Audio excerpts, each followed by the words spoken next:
Ya estoy aquí. Muy bien, pues a Natalia, yo creo que la inmensa mayoría seguro que la conocéis. Ella lleva toda su vida profesional dedicada al mundo de las finanzas y además es algo que le venía desde pequeñita, ¿no? Yo te he escuchado en varias ocasiones que en gran parte se debe a la educación financiera que recibiste de tu padre, ¿verdad? Sí. Que siempre le dio importancia en casa. Sí, sí. Y bueno, también es la cofundadora de My Value Solutions, una de las primeras soluciones Open Banking, y actualmente se dedica a la divulgación financiera, a abrirnos un poco, a enseñarnos la luz en este camino tan complejo de las finanzas y tan necesario.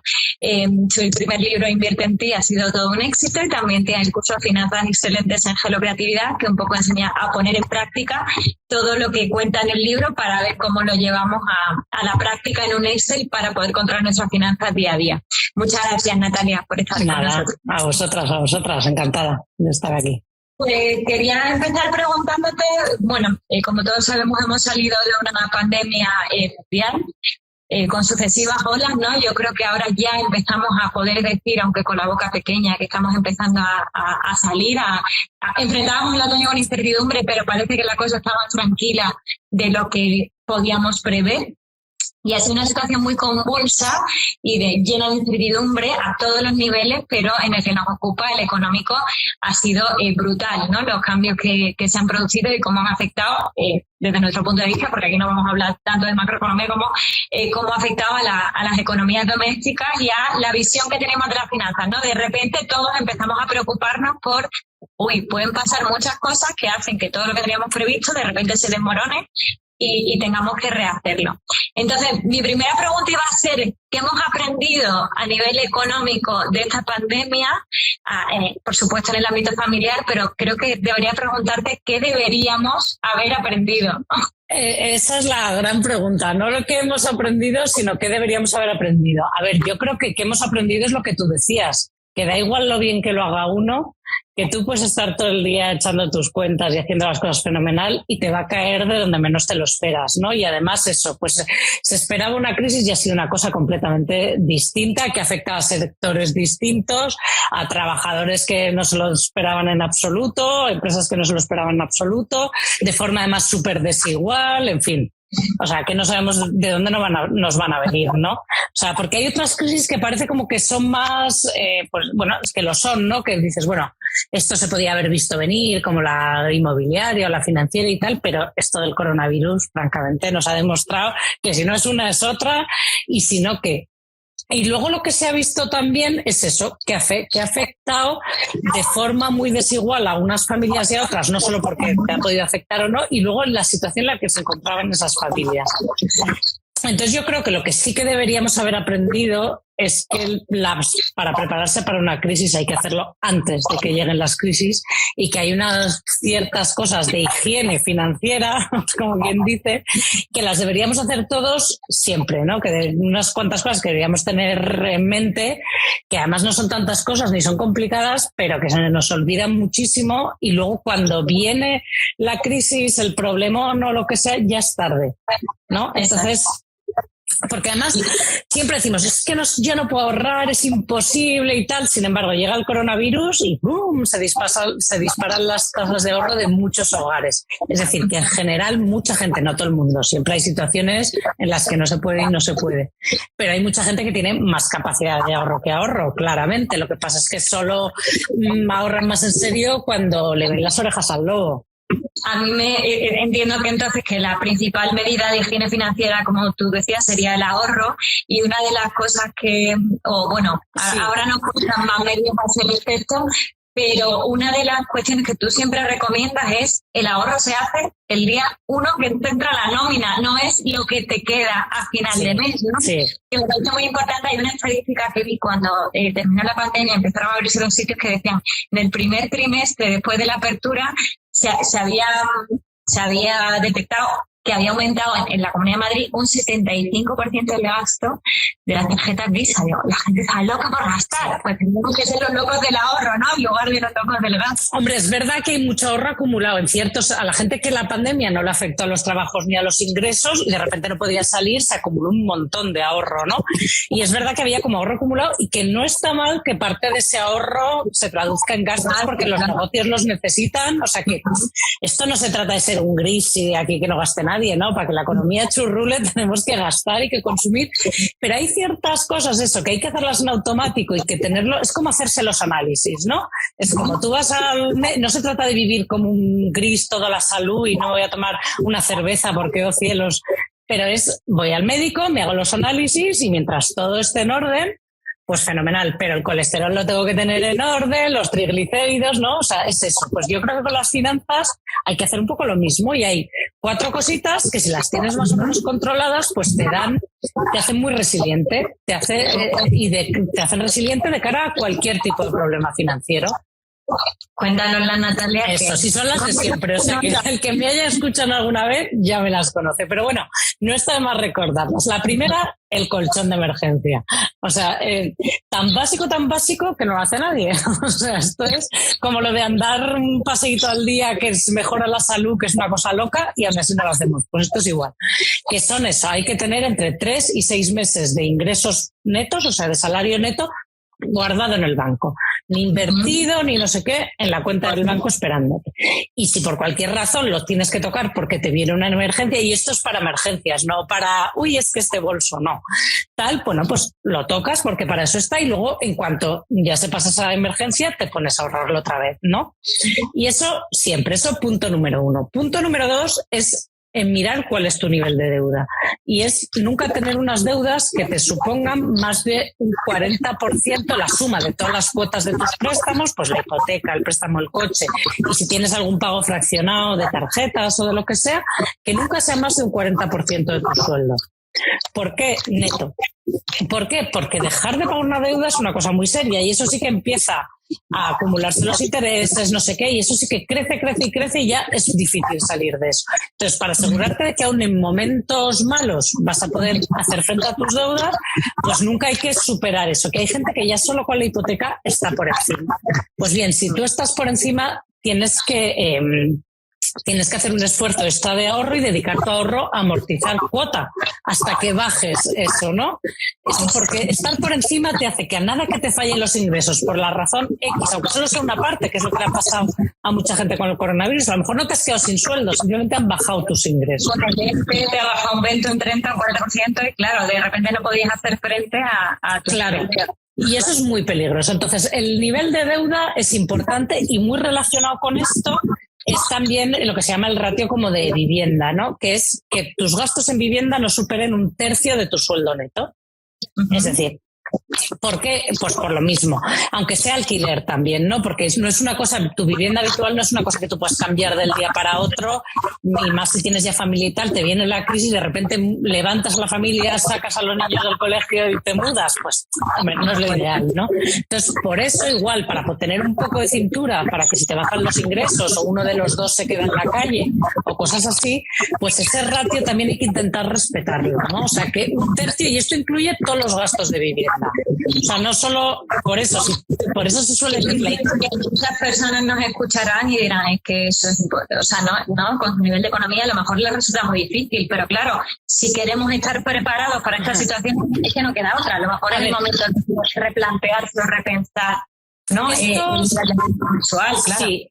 A ver, esto resulta muy difícil, sobre todo para gente sola. O sea, es decir, estos ratios en pareja son un poco más fáciles de llegar, pero para gente sola, igual que el acceso a la vivienda está muy complicado, tanto en alquiler como en vivienda. Lo bueno que tiene la gente que está sola es que es más flexible. Es decir, que si se tiene que mudar es menos drama, pero bueno, aquí ya tenemos la situación terrible que son madres solteras y cosas así, ¿no? Que ahí sí que verdaderamente está a veces el acceso a la vivienda muy complicado y es muy difícil atenerse a estos ratios, eso es cierto, y sobre todo en ciudades grandes y tal, pero hay que intentarlo, o sea, en ese sentido ir dedicando el ahorro a bajar este ratio, a amortizar hipoteca bajando cuota en lugar de plazo para intentar por lo menos ir mejorando poco a poco. O sea, estas cosas hay veces que no se pueden cumplir, pero bueno.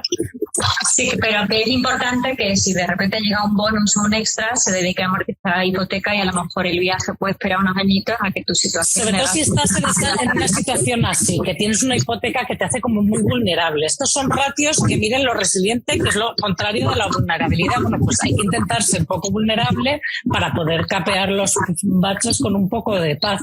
Y ya lo último, que es esa cosa de la que hablo yo siempre, la capacidad de reacción, es tener claro de tus gastos cuáles te puedes quitar de un día para otro. O sea, cuáles vas a poder cambiar rápido, porque eso te da una idea de cuánta cintura tienes, ¿no? Es decir, te vienen unas malas, ¿cuántos de mis gastos yo puedo cortar rápidamente, ¿no? Que suele ser, bueno, pues el ocio, la ropa, el ahorro. Puedes dejar de ahorrar cuando te vienen mandadas. Pero claro, si tú tienes el ocio todo en suscripciones de gimnasios y cosas así, que a lo mejor tienen periodos de cancelación y tal, pues esas cosas no son tan fáciles. Entonces esto hay que echarle un ojo, ver qué proporciones a partir de un 25% está bien, porque significa que tú puedes cortar un 25% o más tus gastos de golpe. ¿Y qué hace? Eso hace que tú puedas estirar tu colchón de emergencia muchísimo más.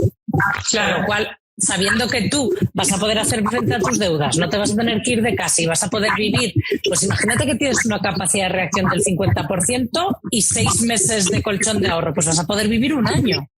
Claro, sí, yo recuerdo que me contaba un amigo que trabaja en una cadena hotelera, ¿no? Claro, llegó la pandemia y directores de hoteles que a lo mejor cobraban 3, 4, 5 mil euros, de repente se veían en un ERTE cobrando pues la cuarta parte, la quinta parte. Claro, su estructura de gastos estaba preparada para unos niños que a lo mejor llevan percibiendo 30 años, porque claro, el que a lo mejor lleva 2 años igual se siente más inseguro a la hora de hacer inversiones, pero si tú has empezado a trabajar con 25 años, tienes 50 y en una cadena de hoteles, un trabajo claro, ¿no? Hasta la llegada de la pandemia nadie se planteaba que eso pudiera tener una cierta inestabilidad y de un día para otro les cambió la estructura de vida, ¿no? Por eso es tan importante lo que dices y por eso es cierto que aunque estemos ajustados, a veces hay que dedicar tiempo, como tú dices, a esa elaboración de ese presupuesto, ¿no? Saber qué puedo quitar rápido en caso de emergencia y qué no me voy a poder quitar en ningún caso, que es muy interesante. Tú siempre recuerdas la idea de presupuesto. Claro, porque el presupuesto es lo que te da esta información. O sea, a nosotros nos pasó, o sea, ya en título personal llegó la pandemia y anunciaron bajadas de sueldo a nivel global. Y además en aquel momento no sabías ni para cuánto, o sea, ya marzo de 2020 no sabías si aquello iba a ser para un mes, para 2 años y tal. Y lo primero que haces es coges tu presupuesto y dices, a ver, ¿esto cómo se arregla? Y te pones... Entonces, si tú esto lo tienes pensado y tienes un buen presupuesto, tardas 5 minutos en mirarlo y decir, venga, la solución a esto va por aquí, cortamos esto y te adaptas. Pero si te tienes que poner en ese momento a pensarlo todo, a sacar los recibos, a ver cómo estás y tal, pues claro, pierdes tiempo. Y en situaciones de crisis el tiempo es dinero. Porque el caso... Y además que si tú has preparado antes, tienes más capacidad de decir, vale, pues este año voy a cuota, este año me quito este préstamo y entonces... Claro. No tanto racionar en el momento, sino estar preparado, claro, por si esto llega. Porque hasta ahora, pues prácticamente no lo habíamos hecho, ¿no? Porque desde aquella crisis de la vivienda, claro, es que no esperábamos algo que afectara a todos los sectores de esta manera. Claro. Entonces, si tú lo sabes, ya tienes tus ratios de resiliencia en verde, ¿no? Entonces ya sabes que tienes ahí una cierta cintura y luego lo miras con calma y ves muy rápido qué decisiones tienes que tomar. Y cuando tomas las decisiones rápidas, eso es dinero. Porque una vez que tiras de ahorro, el dinero se va en 2 minutos. Eso es alucinante, por mucho que tengas. Entonces, esto es importante, sí. Me están diciendo que hay eco. No sé si igual son los cascos, porque me están diciendo que suena por tu parte, que a mí se me... ¿Y esto porque de repente me los quito? A ver. Pues igual sí, y probamos porque dicen que iba a tener eco. Natalia, cuando hablas tú no se escucha bien. A ver, ¿ahora me oís mejor? Vamos a probar. A ver, Ceci, cuéntanos. Vamos a hacer supervisando y ahora nos dirás. Vamos a probar.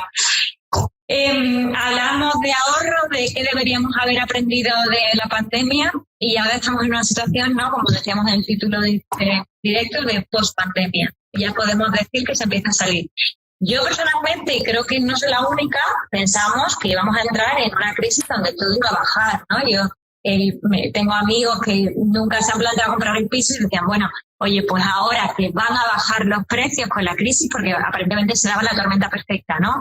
La tormenta perfecta que obviamente no era perfecta y no era lo deseable, pero se daba. Había muchísimas personas que iban a aumentar la lista del desempleo, muchísimos cierres de empresas y negocios que no han podido aguantar los cierres que se han producido y la bajada de ingresos durante la pandemia. Incluso en la parte de inmuebles, muchísimas herencias, que era dramático, pero es que decías, muchísima gente que había invertido en vivienda para nuevos formatos como Airbnb, y de repente se quedaban vacías y no iban a poder sostener la bajada de ingresos y por tanto, desde nuestro punto de vista, se iba a aumentar la demanda, ¿no? Yo recuerdo un amigo que trabaja en uno de los principales bancos de este país que decía, no, la previsión para el año que viene es una bajada de un 19% en el precio de la vivienda. Sin embargo, te vas a noticias de esta semana y todo lo que se lee es el boom del precio de la vivienda, incluso si nos acercamos a una nueva burbuja inmobiliaria. Y más allá de los inmuebles, me enrollo, perdón, que la que tienes que hablar tú, es la subida de la luz, la subida de materias primas, inflación, subida. El otro día realizaste un directo muy interesante con Rosa Cruz, economista jefe del Deutsche Bank, que recomiendo, está en tu Instagram TV, sobre la inflación de una forma mucho más detallada y más técnica también. Pero quería preguntarte un poco, ¿qué ha pasado? Pues a ver, un poco lo de siempre, ¿no? Y para empezar, que se nos olvida rápido, o sea que todos pensábamos que esto no se nos iba a olvidar nunca y de repente cuando ya te ves un poco fuera de tal, vuelve el optimismo más rápido de lo que pensamos cuando estamos pesimistas. Eso pasa siempre, yo creo que debe estar biológicamente. Yo no sé por qué me oigo a mi doble, ya lo siento, es que no sé. Pues no sé, ahora siguen diciéndolo, a ver un segundo. Parece que está en la pecera, sí. Pero no sé. Y es que no ha cambiado nada, no sabría decir por qué, la verdad, ya lo siento. Ahora me dice alguien que se me oye a mí mal y a ti bien. Pues mira, ya. No lo sé. A ver. ¿Qué? Ahora a ti no se te oye. No sé. Ahora sí, ¿no? Sí, porque me están entrando llamadas, que eso no puedo mirar. No sé, ponte los cascos si quieres. Si sí, tú lo yo creo que el eco es de tu lado, te diré. Ah, sí. Porque aquí el equipo me está diciendo, a ti se te oye. No lo sé. El eco de sonido de la tele en el lado de hello. Mira, no lo sé. Lo sentimos, vamos a hacer también un post-resumen de la conversación, entonces os pido paciencia y no os preocupéis que vamos a resumir todas las claves que nos dé Natalia también en el blog y lo publicaremos mañana. Bueno, lo que decía, y luego eso, también, por ejemplo, en cosas como la vivienda, aquí hay además los factores que hablamos, que la pandemia además ha sido súper asimétrica. Hay gente que lo ha pasado fatal y que se ha quedado en una situación muy dramática, pero hay mucha gente que ha ahorrado muchísimo. O sea, los que no vieron los salarios afectados y encima no pudieron salir de casa, hay gente que ha salido, económicamente hablando, mejor de esta pandemia, con lo cual esa gente sí que se ha podido, a lo mejor, ahorrar para comprarse una casa mejor y tal. Y luego además, en ciudades como Madrid y tal, está llegando mucha inversión extranjera también, y de países de Latinoamérica y tal, que también están subiendo los precios un montón. O sea que en ese sentido es verdad que no ha sido una catástrofe. Y en otro tipo de precios, pues es que luego hay ahora mismo un montón de problemas de suministros y de materias primas y tal que están subiendo la inflación un montón. Y ya, o sea, hay escasez de algunas cosas reales que están subiendo los precios y además encima los precios, la inflación se mide de año en año, con lo cual estamos comparando con precios cuando estaban deprimidos de la pandemia, con lo cual el efecto es doble. O sea, hay una inflación real de ciertas cosas que están muy caras, como el gas y tal. Y luego encima que el efecto comparado con el año pasado todavía más, ¿no? Porque bueno, ese no es importante porque es transitorio y lo que está todo el mundo preocupado es como se le ha metido tanto dinero al sistema, pero nadie quiere subir los tipos de interés porque está todo el mundo tan endeudado que como los suban, entonces ahí sí que iba a haber quiebras y tal, una detrás de otra, pues la gente está preocupada con que de verdad esto de la inflación se quede alta y no sea transitoria como espera todo el mundo, pero está... Y entonces habría que se tengan que plantear subir los tipos, que eso, más que para los hogares, que realmente han aprovechado para hacer unas hipotecas a tipo fijo estupendas, pero para las empresas, los países y tal, ahora no es el momento de subir tipos para nada, porque claro, eso podría llevar a la quiebra muchos negocios que todavía están muy ahogados, y para los países tampoco. Entonces, la situación de nerviosismo de ahora, que está el Banco Central ahí todo el rato, no, es transitorio, todo el mundo transitorio, pero no sé si es wishful thinking, no sé. O sea, pero bueno, mucho ahora mismo viene de las materias primas y de estos problemas de suministros que está viendo, que bueno, a ver si se normalizan un poco, pero bueno, tan transitorio una temporada nos toca. Y lo de la luz, claro, que eso sí que lo vemos en todas las facturas, aunque bueno, van a tomar medidas para intentar no trasladarlo tan directamente a la factura del consumidor, claro, porque está disparado. Claro, y es lo que decíamos antes, ¿no? Que mucha gente al final lo ha pasado muy mal durante mucho tiempo. Es cierto que es asimétrico, pero claro, estas subidas son gravosas para ello. Claro, el problema es eso, que la inflación ahora, y si tuvieras que subir los tipos, afectaría otra vez a la gente que ya está muy machacada. Entonces, por eso ahora es un equilibrio de darle tiempo a estos sectores y a esto tal, para que, sin tener que tomar más medidas. Pero claro, la inflación da mucho miedo, con lo cual, por eso están ahí. Mal. Lo que se nos viene encima. Bueno, es como un equilibrio así de esto hay que van tanteando. La realidad es que nadie quiere subir los tipos, o sea, por eso y están esperando que, pues eso, poder no hacerlo. Claro. A ver, si lo volviendo otra vez pues al tema del ahorro, ¿no? Que es algo que preguntan, algunas preguntas que nos mandaban cuando hemos pedido para este directo eran, oye, busco casa nueva, solo encuentro solares a precios de loco, otros, ¿qué mejor alquiler a comprar vivienda, jóvenes funcionarios? Y yo creo que en España, que tú lo dices siempre, tenemos muy interiorizado que cuando tienes un poquito de ahorro, la mejor forma de invertir y sacar cierta rentabilidad o de asegurar esos ahorros es comprar una vivienda, ¿no? Yo sé que tú no compartes tanto esa visión como sucede en la mayoría de países europeos o en Estados Unidos, y quería que nos contases un poco cuál es tu visión al respecto y qué otras opciones de inversión podemos valorar también desde el desconocimiento, ¿no? Claro, se puede invertir en cosas, sí, pero claro, la gente que no entiende le da mucho miedo y mucho vértigo esa opción. Sí, o sea, ahora es que estamos en un momento complicado. O sea, esto no es que sea aplicable a todos los momentos históricos, pero claro, nosotros tenemos que vivir con nuestro momento histórico, que es el que nos ha tocado vivir. Y nos está tocando vivir un momento histórico ahora mismo con unos tipos bajísimos, con lo cual el ahorro en el banco no te da nada, que a nuestros padres a lo mejor les daba un 6, un 7, un 8%, que ya era como suficiente para que tu ahorro no pierda valor y tal. Pero a nosotros ahora no nos está dando nada, y mientras mantengan los tipos más bajos, que como decíamos, lo van a intentar hacer durante por lo menos corto o medio plazo seguro, el ahorro no te va a dar nada. ¿Y qué pasa? Que cuando sube la inflación te afecta por tres lados, no por uno. La gente siempre, o sea, hay veces que sí, que los salarios se adaptan a la inflación, ¿no? Pero es que eso no solo tienes que cubrir la inflación de tus gastos de ahora, ¿no? Es decir, venga, mis gastos van a ser X más caro. Es que todo lo que hayas ahorrado vale menos. Con lo cual, en teoría, tendrías que ahorrar más para que solo el ahorro que ya tienes no pierda valor.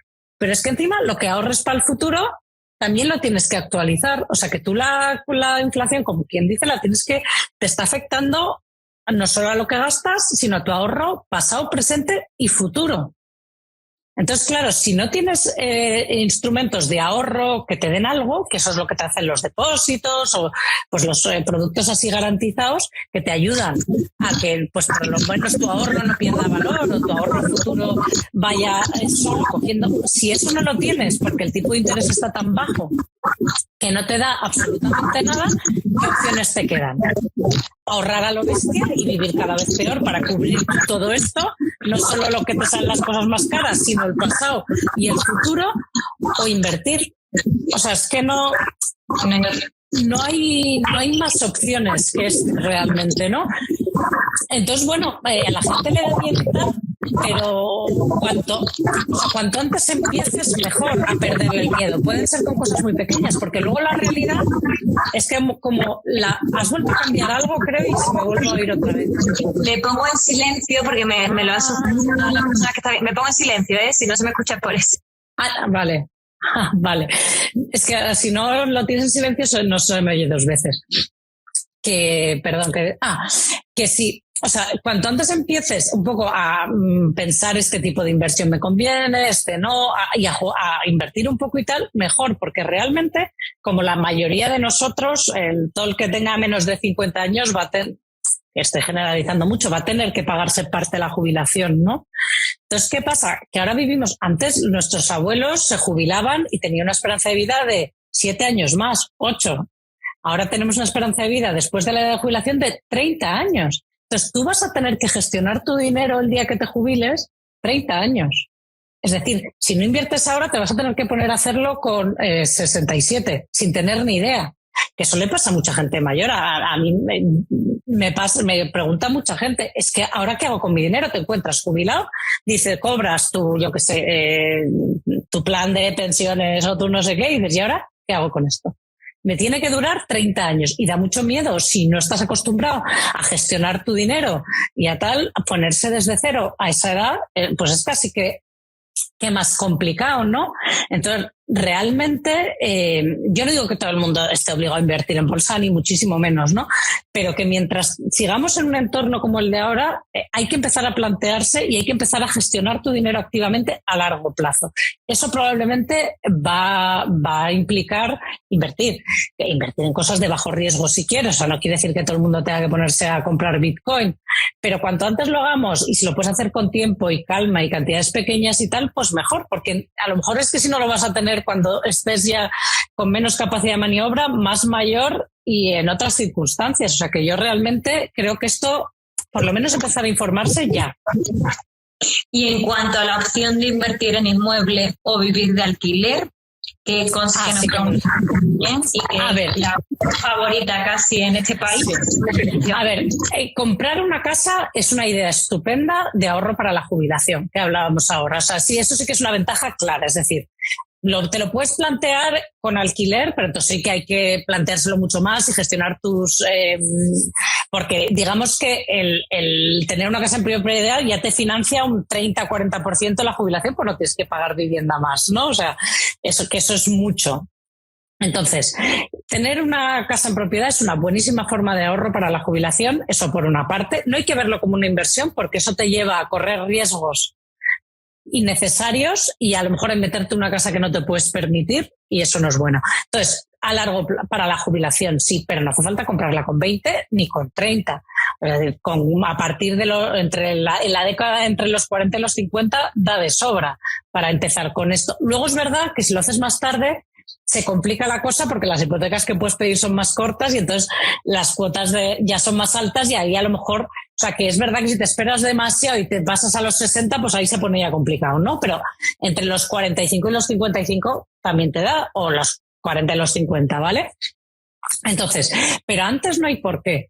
Porque lo que sí que es así como comprar una casa para tu vivienda habitual es una muy buena forma de ahorro a largo plazo. Comprar una casa que no te puedes permitir es kriptonita y te hace súper vulnerable, que es lo que hablábamos antes. O sea, si te hipotecas hasta aquí, te compras una casa que no puedes permitir, significa que a nada que te vaya un poco mal, te puedes meter en un lío.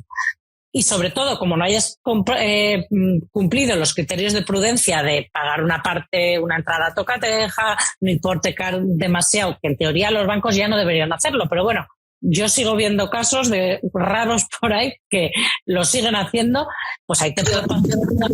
Veo bancos ofreciendo más del 90% de la o aproximadamente el 90% de la hipoteca, que parecía que no se iba a volver a repetir. Que es maravilloso. O sea, la gente lo ve como una ventaja, pero quizás no está viendo el riesgo subyacente que hay detrás. Yo entiendo que hay gente que no se lo puede permitir de otra manera y que es la forma de acceso, pero claro, quizás no se están valorando todos los riesgos que hay detrás. Y como me silencio ahora, aparte de eso, luego quiero que me cuentes un poquito, y ya cerramos, si no te robo más tiempo de la cuenta, la posibilidad de invertir para alquilar, ¿no? Que tú alguna vez he leído en la revista en que tú escribes que muchas veces no se tienen en cuenta realmente todos los gastos que vas a asumir para tener una rentabilidad que a veces no es tan cierta, ¿no? Sí. A ver, estas son las dos cosas, ¿no? Lo de que sigan dando hipotecas por el 90 al 100% del valor, a mí me hacen los ojos chiribitas porque teóricamente es que no es posible, pero es cierto que ocurre. Y eso es mucho riesgo porque te puede pasar lo que le pasó a mucha gente con... Y obra en la hipoteca. Ya. Y colegios y coches, eso se vio en su día también.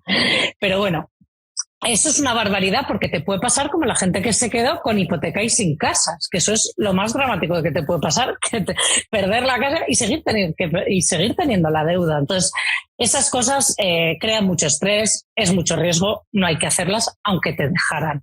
A ver, y si no te planteas otra opción, a mí me pasa que siempre pongo mi ejemplo, nosotros vivimos en la zona más cara de Alemania y es imposible ahora mismo. Y somos una familia muy grande y yo ayer fui a ver una casa y es que me caen las lágrimas. ¿Pero qué es esto? Yo sé que me darían una hipoteca que no me puedo permitir.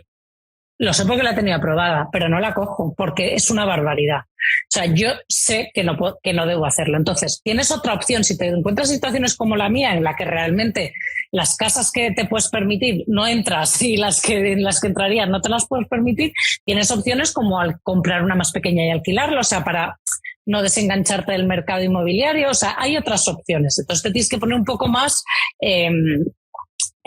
pues creativo, bueno, que es... Más creativo. Yo tenía un profesor de economía en la universidad, porque él conocía la zona, pero él tenía 2 apartamentos en Berlín que alquilaba para pagarse un alquiler de una buena casa en España, porque en ese momento era mucho más rentable, pues hace 20 años, comprar en Berlín que comprar en Madrid.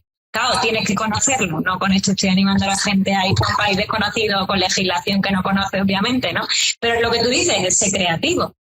Claro, sí, o bueno, yo tengo unos amigos aquí también, pues eso, que viven en un piso de alquiler y tienen otro más pequeño en la misma zona alquilado a otros, que bueno, que será igual al que se vayan el día que se jubilen cuando ya no tengan a los niños en casa. O sea, uno luego ya, si vives en zonas horrorosamente caras, como es mi caso, pues te buscas las castañas, pero no te compras una casa que no te puedes permitir porque eso sí que es, de repente cae el mercado y te quedas eso, con hipoteca y sin casa, eso es un horror.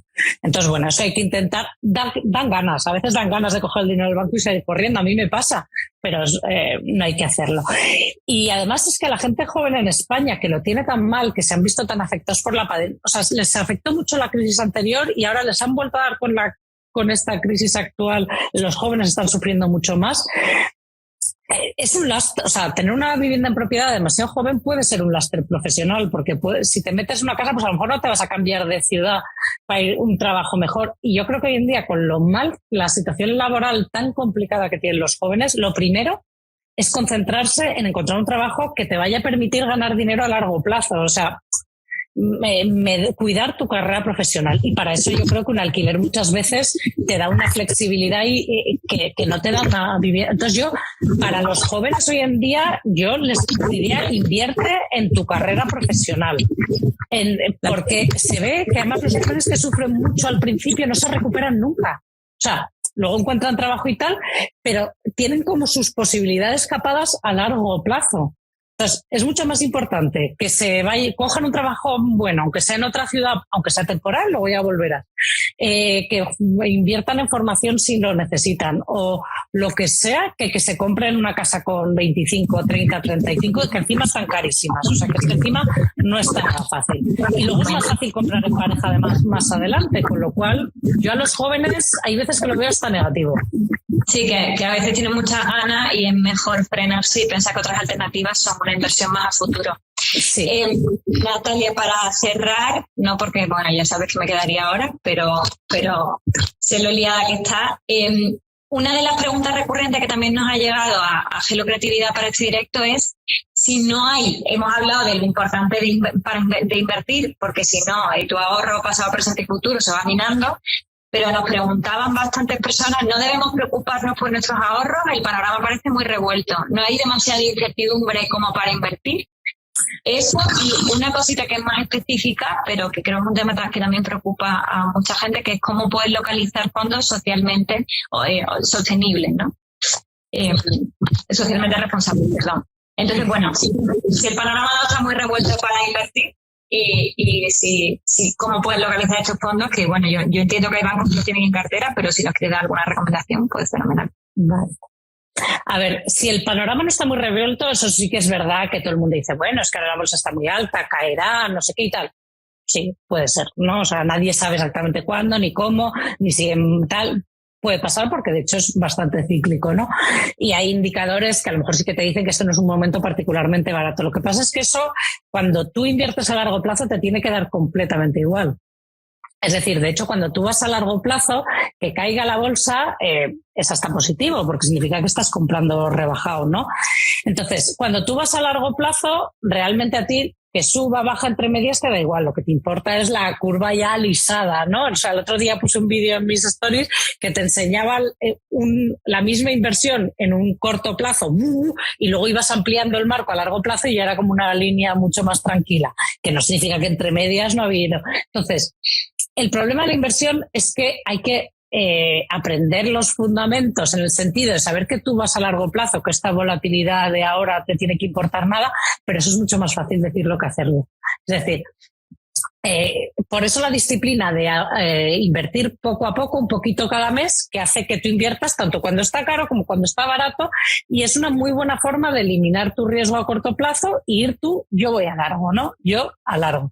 Y a largo lo normal es que ganes siempre, pero claro, es el largo, es el tiempo el que tiene que jugar a tu favor. Y yo es que ni lo miro, o sea, yo es que no invierto en bolsa a corto ni a medio plazo. ¿Por qué no? Porque es dificilísimo hacerlo bien. Entonces, cuando tú vas a largo plazo es que te da un poco igual realmente. O sea, yo sé, pues meto que sube, meto que baja, meto.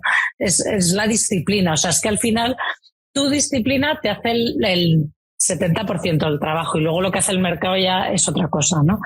Entonces, pero esto la gente igual no se da cuenta o no lo sabe, que es que tu horizonte temporal es el que te dice cuánto riesgo puedes asumir, porque realmente a mí que caiga la bolsa mañana X%, si yo no tengo ninguna intención de sacar ese dinero ahora, a mí es que me da lo mismo. Es como, eso piénsalo en tu casa. Si tú estás viviendo en tu casa y no tienes intención de cambiarte y de repente caen los precios muy bien, pues te da igual. Mientras no estén caídos cuando tú vayas a vender tu casa, pues esto es igual.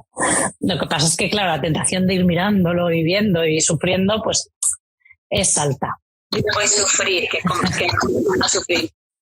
Y luego lo de los fondos socialmente responsables, yo ahí es que tengo el corazón partido, como quien dice, porque yo soy muy pro sostenibilidad y muy pro todo, pero realmente como la regulación y los criterios no son todavía homogéneos, se está trabajando en ello, pero todavía no hay criterios homogéneos establecidos y tal, pues eso, hay mucho fondo ESG, mucho fondo verde, mucho tal.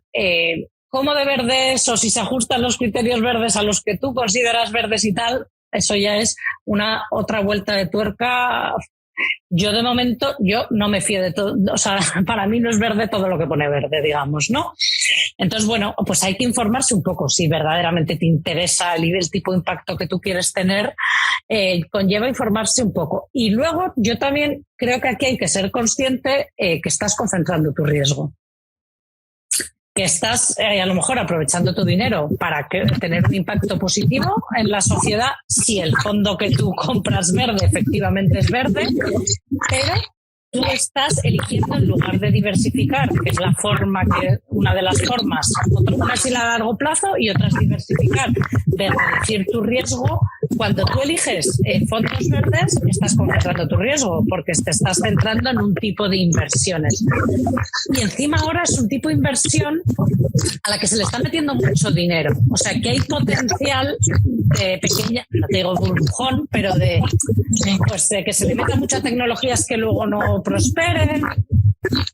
O sea, entonces yo creo que hay que informarse mucho. Si te vas a entrar por ese tipo de inversión, infórmate mucho, infórmate bien y sé consciente de que estás concentrando un poco tu riesgo también. Sí.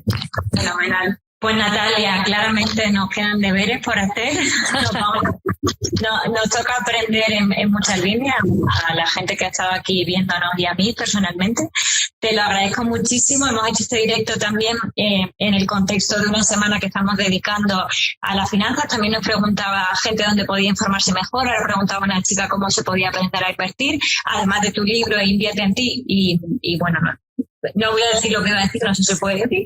Pero además de tu Invierte en ti, hemos recomendado varios libros que tú sueles recomendar siempre en tu perfil, lo hemos concentrado y están en Gelocreatividad, que lo hemos publicado por si los quieren ver. Y nada, y además estos días tu curso tiene 10 euros de descuento en la compra, o sea que está bien que aproveche, porque es donde nos enseñas a hacer presupuestos para que realmente la posibilidad de ahorrar sea real y para que estemos preparados ante cualquier cosa, porque hayamos aprendido y conocido y realmente utilicemos la finanza, como tú dices, como parte de nuestro día a día y lo utilicemos como una rutina necesaria. Muchísimas gracias, Natalia. Ya sabes, aquí en Gelocreatividad. Un placer, un placer. Un beso fuerte por escucharnos. A vosotros. Hasta luego. Hasta luego.